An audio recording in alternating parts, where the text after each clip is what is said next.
Hello, and welcome to Grand Dukes of the West, Episode 50, Reorientation.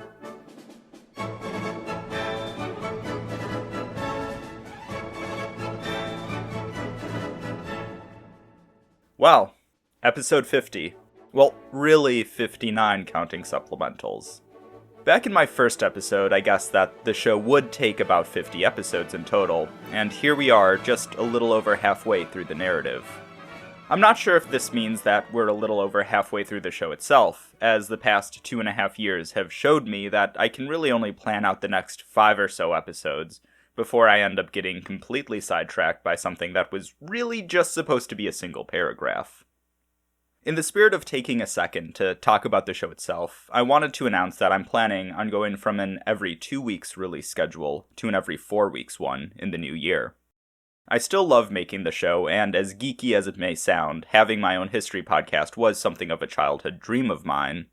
But it sure does take a lot of time, and I'm finding that I don't always have the time I want to pursue other interests. I might end up going back to a bi-weekly schedule at some point, but no promises. In many ways, apart from being the last episode of the year or the last of the bi-weekly schedule, this episode really does represent the end of one era and the beginning of another. The Treaty of Arras finally put an end to the Armagnac-Burgundian civil war that got started all the way back in episode 25. And even though it's changed a lot over time, the conflict between Burgundy and the French crown was fundamentally a continuation of the Civil War. 1435 was a turning point for Burgundy. Enemies have become allies, and allies have become enemies.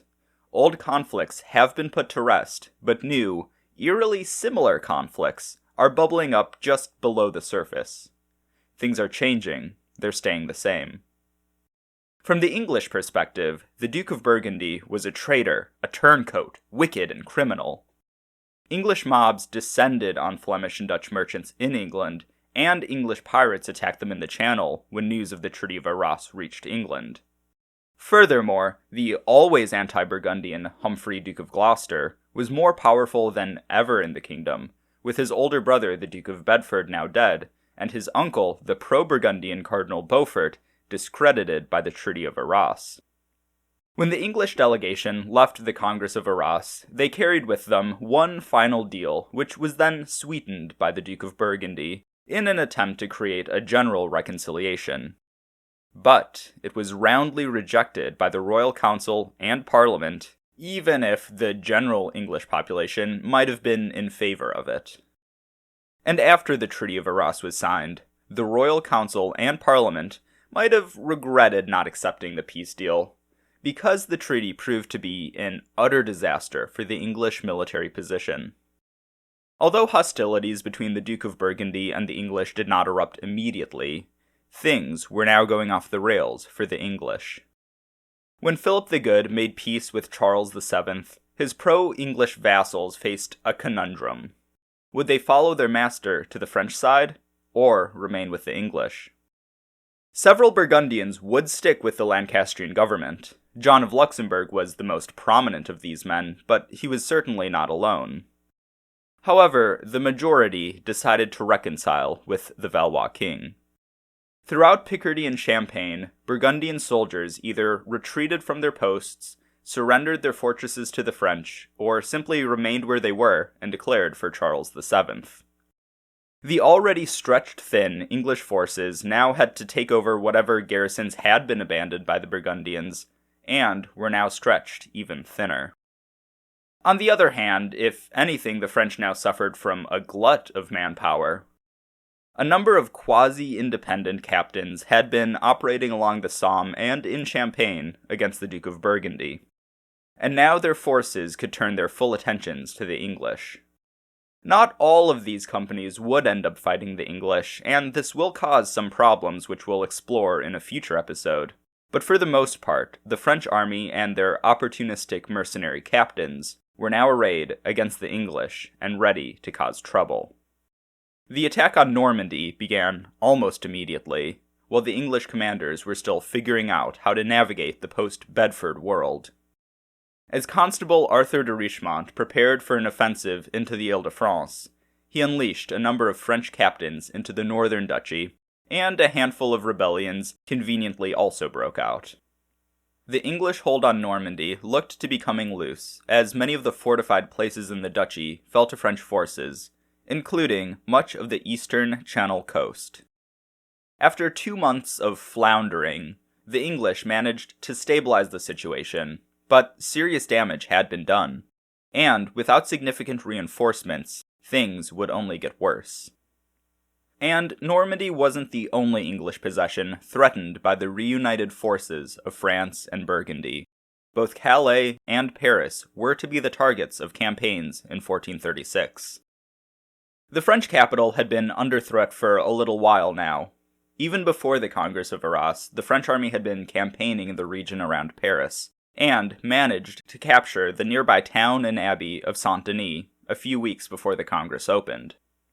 The French were forced out of Saint-Denis a few months later, but they would be back. The Treaty of Arras started a countdown on the English hold over Paris. Even though the city served as the capital of Lancastrian France, it was far more a Burgundian city than an English one. The legacy of John the Fearless and the popularity of the House of Burgundy was still alive in Paris, despite the fact that Philip the Good had basically abandoned the city for his entire tenure as Duke. The populace of the city had always been more loyal to the Duke of Burgundy than the English, and the city government was filled with Burgundians and Burgundian allies. Moreover, both the people and government of the city of Paris had grown disenchanted with the Lancastrian regime in recent years. Now that the Duke of Burgundy had broken with that regime, the Parisians were itching to follow him. The English still held the city, but their hold was tenuous at best, and that assessment could be extended to many of the other English garrisons in the Ile-de-France. In February of 1436, the citizens of the town of Pontoise, an important outpost between Rouen and Paris, revolted against their English garrison, and invited the Burgundian knight, Jean de Villiers de l'Isle-Adam, to take control. Now, until very recently, l'Isle-Adam had been working with the English, and in fact, he was the man in charge of the defense of Paris. In this role, he actually assisted with the retaking of Saint-Denis. Even though the Treaty of Arras was signed before the English took back the abbey and its town, l'Isle-Adam claimed that he could not honorably leave his post until the operation was completed. And when he justified his actions at a meeting of the Order of the Golden Fleece, Philip the Good was satisfied with his knight's conduct. Not long after l'Isle-Adam took possession of Pontoise, he made his way back to Saint-Denis, but this time on behalf of the French rather than the English. As Jean de Villiers and his army approached, the English garrison sallied out to face them, but things went poorly for them. In the ensuing battle, just about the entire English force was killed or captured, and Saint-Denis changed hands yet again. The next day, Jean de Villiers was joined by his former enemies, Constable Arthur de Richemont and the Bastard of Orléans, and the day after that, the three captains and their armies approached the walls of Paris. L'Isle-Adam, despite decamping from Paris months ago, had remained in close contact with several of the leaders of the city, and together they plotted to open the gates. But their plot was discovered, and the English replaced the conspiring guards with more reliable men, and placed their soldiers in the capital on high alert. Undaunted by this setback, the Constable, the Bastard, and the Burgundian decided to try their luck anyways. Jean de Villiers de l'Isle-Adam rode forward with a small company of men, and presented a royal pardon from Charles VII. He declared that the Duke of Burgundy and the King of France had been reconciled, and that the King of France was willing to forgive the Parisians for their past disloyalty to him. He added that if they agreed to submit now, the king would allow the current Burgundian municipal government to remain in place. This offer would not last forever, and if Paris would not submit, they would have to endure a siege, and all the deprivations that came with it, followed by royal retribution. As l'Isle-Adam spoke, a crowd of armed Parisians began to gather, and the opinion of the crowd was obvious. They wanted to submit. the reliable guards began to waver in the face of the growing crowd, and agreed to lower a ladder for L'Isle-Adam and his men. They scaled the ladders and opened the gates, and the rest of the army poured into the city. As the Franco-Burgundian army spread throughout the streets, Parisians came out of their houses shouting, "Peace! Long live King Charles and the Duke of Burgundy." 18 years earlier, Jean de Villiers led the Burgundian conquest of Paris in 1418. He now took it back for Charles VII. The conquest of Paris was a mostly peaceful affair. Sure, some disgruntled Parisians did take the opportunity to settle the score with the most hated figures of the English regime. But in general, the city did not resist the Franco-Burgundian army, and most of the English in the city were allowed to leave if they didn't cause any trouble on the way out. And however disgruntled the Parisians were with the English, it paled in comparison to their feelings about the Armagnacs back in 1418. Because, while there were some murders as the English fled Paris, there was significantly less violence than there had been when the populace rose up against the oh-so-hated administration of the Count of Armagnac. As Arthur de Richemont oversaw the reorganization of the city following the conquest, the English partisans were booted from the government and replaced with a mixture of French and Burgundian officials. But the Burgundians who had served under the English were left in place. Just as it was even before the Treaty of Troyes, Paris was, and would remain, a predominantly Burgundian city, and the influence of the Duke of Burgundy and his men vastly outmatched that of Charles VII and his. The heart of the royal government, and the king himself, did not return to Paris, and instead remained on the Loire. The people of Paris hoped that by returning to the obedience of the House of Valois, their struggles would be over. But unfortunately, the deprivations of war and conflict continued. Although the English were being pushed back, they still controlled a number of strategic fortifications in the Ile-de-France, and were able to raid in the region to prevent much-needed food and supplies from reaching the city. Peace was not yet in the cards for the French capital, and things would only get worse the next year when famine spread throughout France. As Richemont and L'Isle-Adam retook Paris, the Duke of Burgundy was preparing to besiege Calais. The Treaty of Arras did not require Philip the Good to open hostilities with the English, but it was a definite possibility. In the wake of Arras, the ever-observant Hugh de Lannoy wrote a memorandum where he warned of the danger of an imminent war with England. And a month later, he wrote another where he gave suggestions about how such a war should be fought. Meanwhile, the tensions between the former allies continued to escalate. With increasingly hostile rhetoric and grumblings coming from England, the Duke of Burgundy grew ever more worried about the threat of the English outpost at Calais. If war were to break out between Burgundy and England, the English could use Calais to strike at the heart of Philip's domains. And in early 1436, the time seemed as good as it would ever be for Philip to strike first. The English were distracted by the attacks on Normandy and Paris, and the garrison of Calais was underpaid. But the Duke of Burgundy was under no illusions about the ease of such a siege. Calais was one of the best defended places in all of Europe, and both his father and grandfather had failed to take it.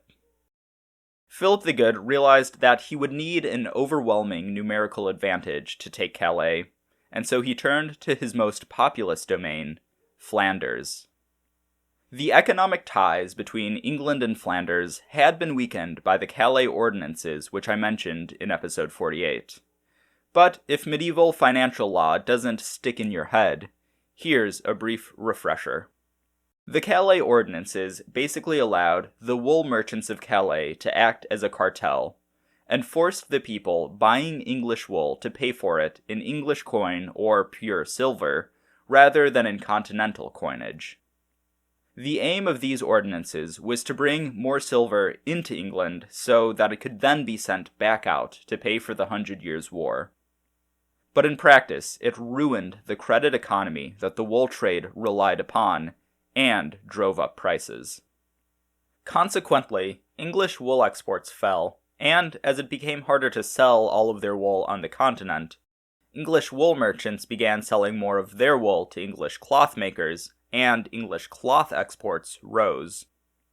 This development frightened the Flemings, who relied on English wool for their cloth trade, and so the Duke of Burgundy instituted a boycott of English cloth for the Burgundian Low Countries. This boycott was popular in Flanders, but much less so in Holland, Zeeland, and Brabant, where the transportation and finishing of English cloth was a growing industry. Apologies for all the times I just used the words cloth and wool, but there's no good way around it. After the Treaty of Arras was signed, the other shoe dropped. The English embargoed Flanders entirely. The trickle of wool across the Channel was halted, and the cloth workers of Flanders were in serious trouble. They initially pressed Philip to reconcile with the English to get the wool flowing again. However, when the Duke of Burgundy met with representatives of the 4 members of Flanders, Ghent, Bruges, Ypres, and the Franc of Bruges, Philip made his case for war. The Duke stated that Calais was a danger to Flanders. Not only was it a strategic backdoor into the county, but the predatory behavior of its merchants was an economic threat as well. Philip claimed that if the Calais staple could be ended, the flow of wool from England to the continent could not be controlled as easily, and prices would fall. The Duke of Burgundy also claimed that there was a massive stockpile of unsold wool sitting at Calais, and that the spoils of war would kickstart the Flemish economy. Philip's arguments worked, and the Flemings were won over. Ghent alone pledged to supply the Duke with a force of 15,000 militiamen, while the other 3 members of Flanders pledged another 15,000.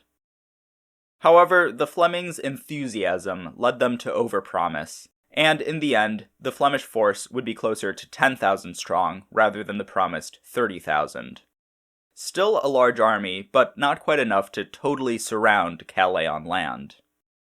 In addition to the Flemish contingent, Philip had also summoned about 3,000 Pickard men-at-arms, a fleet of around 70 ships to cut off Calais from the sea, and a massive artillery train from all corners of the Burgundian state. To pay for this operation, Philip got to work raising taxes throughout his lands. Due to the Burgundian financial system of the time, the Duke had to appeal to each of his territories individually, and the whole process took a few months. But the results spoke for themselves. Philip the Good was able to raise about 250,000 livres to pay for his attack on Calais. However, this immense sum would take some time to be collected. The Duke's army and navy would take some time to assemble, and, moreover, the heavy artillery pieces that the Duke had summoned moved slowly. So now, Philip had to wait for everything to be ready before he could march against Calais. And, like with the promises of men, the Duke of Burgundy would find that the promised taxes would not all materialize. And so, even though he had done his best to prepare, the Duke would find himself short on cash for basically the entirety of the siege. The English were not blind to Philip's preparations, and across the Channel, Humphrey of Gloucester was making preparations of his own to defend Calais. As he gathered a larger army, Edmund Beaufort, the nephew of Cardinal Beaufort, was sent over with a force of around 2,000 men. Edmund arrived in Calais in April, and, at the time, the Duke of Burgundy was still gathering his forces, and the western flank of Flanders was sparsely defended. Knight of the Golden Fleece, Jean de Croix was stationed in the town of Gravelines with around 600 men, and there were a handful of other Burgundian garrisons scattered throughout the region. But they were not enough to stop Edmund Beaufort when he led the garrison of Calais on a series of brutal chevauchées through Boulogne and western Flanders. Towns were sacked, cattle were rustled, and Jean de Croix's meager force was crushed in battle. A few weeks after Jean de Croix's defeat, the Burgundian army was finally ready to march on Calais. As the Duke and his army entered the Pale of Calais, things started out well for the Burgundians. The city of Calais was surrounded by a network of 5 English-held castles. Oye, Mark, Ballingham, and Sangat all fell. Only the castle of Guines held out, and the Duke of Burgundy left Jean de Croix to besiege it as he moved on to Calais. Calais itself was surrounded by a vast marsh on 3 sides and faced the English Channel on the 4th. It made for a difficult approach, as did the cannon firing from the walls of Calais. The Burgundians had guns of their own, but the largest and most powerful had still not arrived in the region, and the height advantage that the defenders of Calais had made their guns far more effective. The Burgundian army attempted to build a number of bastides to level the playing field, but these were all destroyed by floods, sorties, and cannonballs from Calais before they could be put into effect. Around 2 weeks after the Burgundian army began besieging Calais, the Burgundian fleet arrived. Without the fleet, there was no way to cut Calais off from the sea, and no effective siege of Calais could have been made if the town remained connected to the sea. The Flemings were well aware of this fact, and for the 2 weeks they were at the town unsupported, they complained bitterly about the absence of the fleet. 3 factors contributed to this absence. The first was that the Duke of Burgundy's persistent money shortage meant that he could not pay the sailors of the fleet, and they refused to depart until their wages were met. The second was the general reluctance of the men to fight the English, as the sailors had been mostly recruited from merchant vessels and were more used to trading with the English than fighting them. And the third was the rough waters around Calais. These waters were calm enough to allow ships to sail into and out of the English foothold, but they were too dangerous to allow ships to anchor off the coast. Therefore, the Burgundian fleet would either have to anchor in a safe port too far from Calais to blockade it, or risk destruction from the waves. And when the fleet did arrive, the hopes it raised were almost immediately dashed. One of its first acts was to sink a number of block ships in the harbor of Calais to prevent more English ships from reaching the town. But the place that these ships were sunk was chosen poorly, and on a subsequent low tide, the block ships were exposed, and the inhabitants of Calais were able to walk over on a sandbar and simply dismantle the ships to reopen their harbor. This ineffective sinking would be the only action taken by the Burgundian fleet, as the next day the waters around Calais grew rough again, and word reached them that Humphrey of Gloucester and a much larger English fleet was on the way.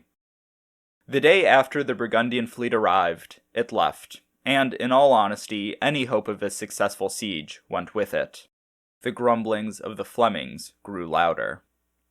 Over the next few days, the Flemings grew even more discontented. By now, their wages were in arrears, and all of their efforts to attack Calais directly had been unsuccessful and bloody. To make matters worse, the English made frequent sorties out of Calais. The bourgeois contingent was the target of one such sortie the day the Burgundian fleet departed, and the Genter contingent was the target of another 2 days later. As the Flemings were being harassed by the garrison of Calais, news of the coming English army began to spread. Humphrey of Gloucester was on his way with an army of around 8,000 men. Philip had a huge army before Calais, but Humphrey was bringing another to the field, and the English troops were, in general, more experienced and more disciplined. The Duke of Burgundy did not like his chances in a pitched battle, but to retreat now would be humiliating. Philip immediately began summoning more soldiers from his other territories, and met with the Flemings to ensure their willingness to fight. But while the captains of the Flemish militias were willing to fight, the rank and file were not. Just like at Montdidier in 1411, when the captains told their men that the enemy was coming and that they should prepare for a fight, the Flemish militias mutinied and withdrew. As they left, the Duke of Burgundy exclaimed that he was being dishonored and begged them to stay, but the Flemings would have none of it.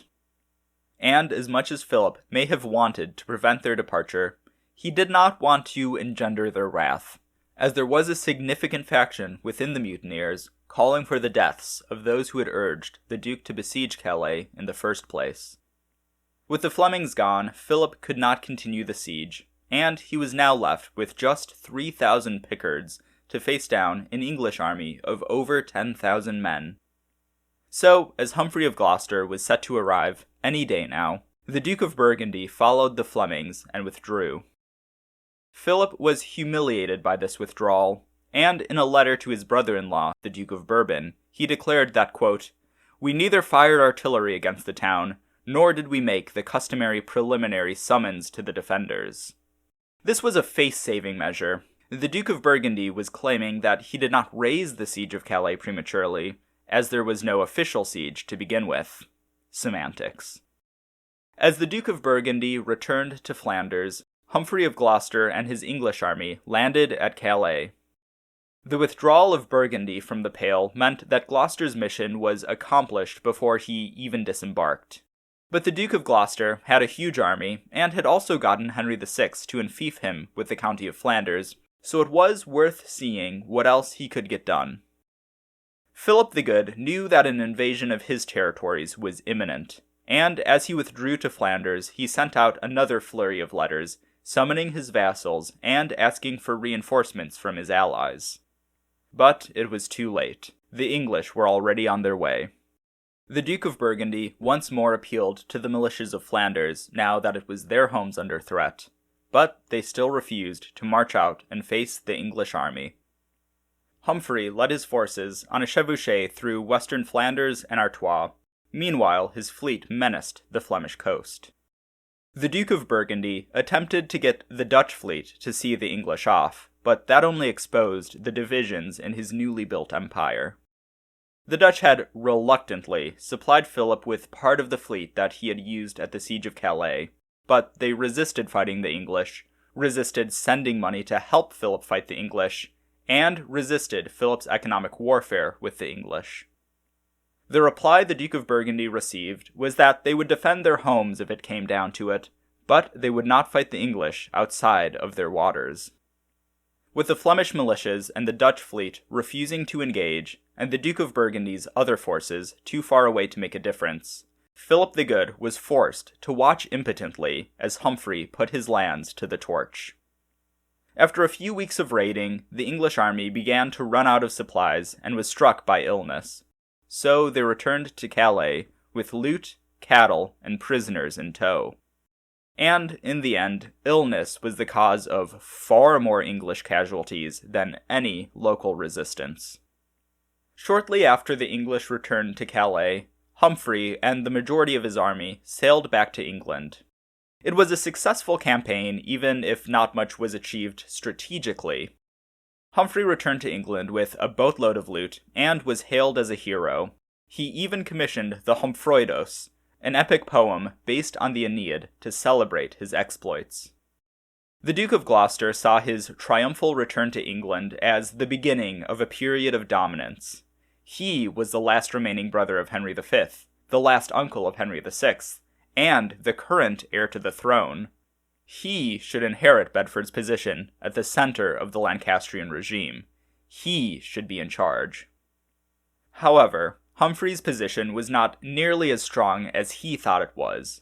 His political rivals in England were more popular with the king, with Parliament, and with the people, and over the next few years Humphrey was slowly pushed out of power. The Duke of Burgundy, on the other hand, was in a much more immediately precarious position. The summoning of the Flemish militias was always a dangerous affair. Getting so many armed and easily disgruntled men together always came with its risks, and after the retreat from Calais and the raids into Flanders, the Flemish militias were not gruntled in the slightest. As the Flemings returned to their towns, several of the militias refused to stand down. And throughout late 1436 and 1437, many of the towns of Flanders erupted or threatened to erupt into revolt. For now, we're going to ignore the Flemish conflagrations, as the next episode will be focused on them, and instead we're going to keep to external relations. In the wake of the Duke of Burgundy's failure to take Calais, Hugh de Lannoy wrote yet another memorandum. In this one, he begins by outlining the fact that the Duke of Burgundy needed to make peace with England if he wanted to remain in control of Flanders, and prevent the unrest from spreading into the rest of the Burgundian Low Countries.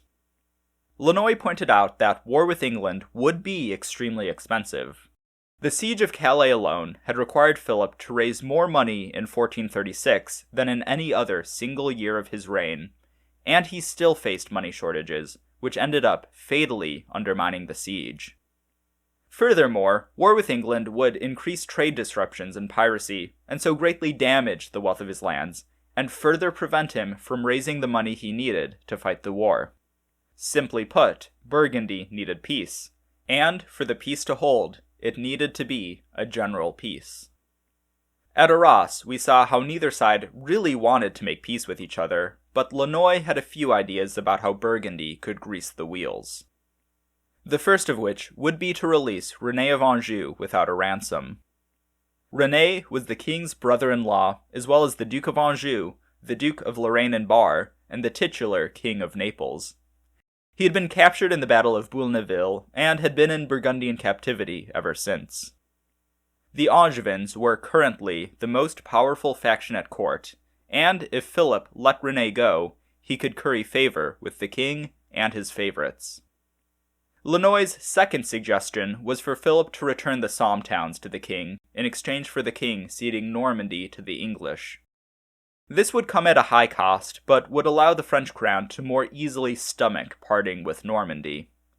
And Lannoy's third suggestion was that Philip should petition the English to release the Duke of Orléans from captivity.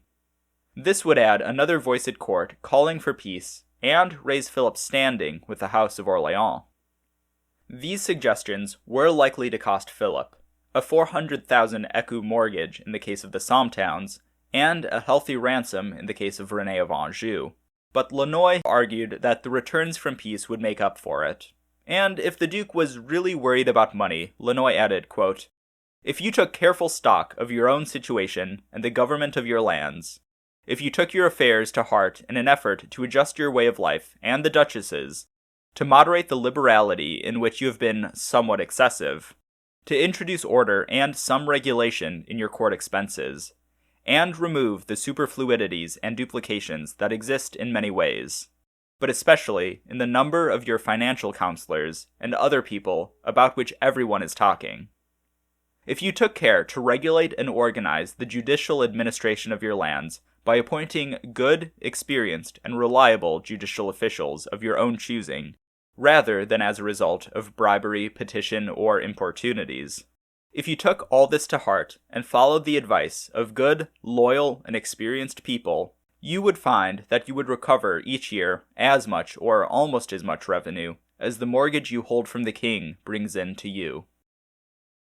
The whole memorandum is a fascinating document, and I'm really only scratching the surface of it, but as with most of Hugh de Lannoy's memoranda, it was ignored by the Duke.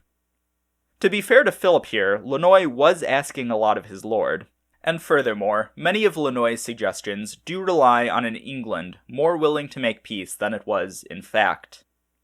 Even after the disastrous year they just had, England was still unwilling to give up their claim to the crown of France, and there could be no peace while they kept that claim alive. It is possible that the claim could just be ignored at this point, but it wasn't, so I won't dive too deep into hypotheticals. Philip would continue his war with the English by besieging Le Crotoy, the other English bridgehead, into his lands the next year. Knight of the Golden Fleece, Florimond de Bremeux had led a siege of Le Crotoy while Philip was besieging Calais. And while the town had fallen quickly, Florimond had been unable to take the citadel and was forced to break off his siege when Humphrey began his attacks. So the Duke of Burgundy tried again. He sent Jean de Croix to join Florimond de Bremeux, and the knights began a new siege of Le Crotoy, while the Duke gathered his full strength. This time, Philip made sure to gather a fleet and properly block off the harbor of Le Crotoy. And moreover, the Duke of Burgundy also brought with him an army of soldiers and an army of engineers to build bastides and undermine the defenses of the town. Enguerrand de Monstrelet relates that as Philip prepared to arrive at Le Crotoy in force, he requested the assistance of John of Luxembourg. However, John was still unwilling to break with the English, and claimed that as he had not officially renounced his loyalty to the English, he could not honorably oppose them. De Monstrelet writes that, quote, "This excuse, as I was informed, was not well received by the Duke of Burgundy." But after some dressing down, Luxembourg was allowed to return home. Now, John and Philip were officially on opposite sides of the 100 Years' War, and their relationship would suffer for it. An open breach never formed between the two lords, but John's refusal to break with the English effectively removed him from Philip's inner circle.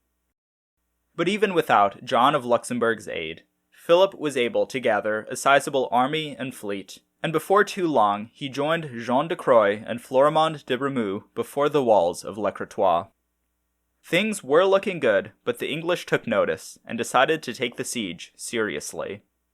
Sir John Talbot dispatched 7 large English ships to scatter the Burgundian fleet, as he crossed from Normandy to Picardy to hit the Burgundian army from behind. Both operations went off without a hitch, and the Duke of Burgundy was forced to watch as yet another of his besieging armies fled the field. This siege proved to be Philip the Good's last major action against England. Philip soon came to see the wisdom of Lannoy's advice, and while he would keep the mortgage of the Somme towns and would only release René of Anjou in exchange for a punishingly large ransom, the Duke of Burgundy would work tirelessly to secure the release of the Duke of Orléans. 1 for 3 ain't bad. Before the Duke of Burgundy came around, Hugh de Lannoy decided to take action himself, and in his role as Stadtholder of Holland, he did his best to come to terms with the English to whatever extent he could. As I mentioned earlier, Philip's imperial territories, and Holland and Zeeland in particular, really did not want to be at war with England.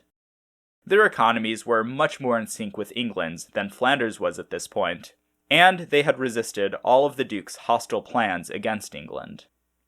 Hugh relaxed the Burgundian boycott of English cloth in Holland, and worked to promote peace and commerce across the Channel. In early 1438, the prospect of peace was looking up, and he led an embassy to England to discuss various commercial issues.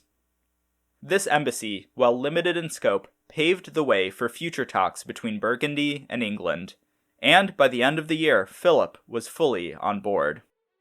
But before we can get into that, there's trouble brewing in Flanders. Thank you so much to my patrons, with an extra thanks to my newest patron, Spencer Graf von Breda, and to Christine Duchesse de Nemours, Elliot Graf von Gravenstein, Anthony Comte de Chateauneuf-en-Auxois, Preston Comte de Saint-Fargeau, Mark Comte de Meursault, Diana Graf von Beersel, Mehmet Comte Saint-Terre, Chris Comte de Seymour, David Graf von Bornum, Rosa Comte de Germol, Elliot Comte de Bussy-le-Grand, Quentin Graf von Blasfeld, Ian Graf von Arnberg, Eric Comte de Couche, David Graf von Barland, Jonathan Comte de Bezoche, Olivier Comte d'Ussert, John Graf von Helmond, and to my Knights of the Duchy. If you want to join them, you can at patreon.com/ValoisBurgundy. If you want to support the podcast in other ways, you can do so by leaving a review on your podcast app of choice and telling your friends about the show. Both really help to grow the show and will earn you my everlasting appreciation. If you want to keep up with the show, you can follow me at Valois Burgundy on Twitter or Blue Sky, or find Grand Dukes of the West on Facebook. You can also email me at granddukesofthewest@gmail.com, and check out the podcast website for maps, images, sources, and more at granddukesofthewest.com.